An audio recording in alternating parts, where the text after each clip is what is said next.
The sorry state of our startups in 2019. Even when Apple telegraphs its hardware strategy, it's proving to be nearly impossible for startups to beat them.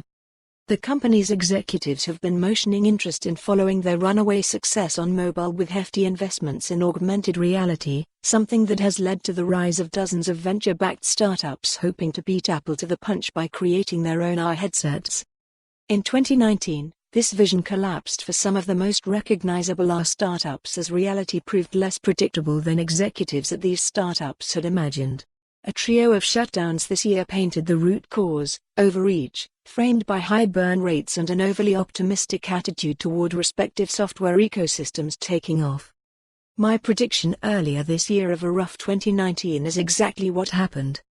Magic Leap and other AR startups have a rough 2019 ahead of them. ODG. At the beginning of the year, I reported on the collapse of Oosterhout Design Group. The augmented reality startup was an early pioneer in the AR space that capitalized on industry excitement to raise a $58 million Series A in 2016. Following that raise, the company overreached, expanding its product lines even as it failed to squash manufacturing bugs in its current generation products.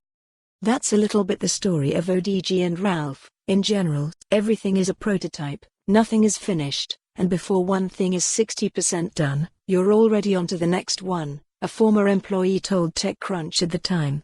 I think the heart of ODG's downfall was its lack of focus. The company laid off employees as acquisition talks with Facebook and Magic Leap fell through, sources told TechCrunch, before it was forced to sell off assets to an undisclosed buyer earlier this year. An AR glasses pioneer collapses. Meta CTO Carrie Pulley wearing the company's latest headset. Meta. One of the more bizarre stories in the AR headset space was the folding and reincorporated unfolding of Meta, a Y Combinator-backed AR headset company that was also an early entrant which decided to ramp up its spending as Apple and others began to invest in the technology. For more on this story, visit the news article link.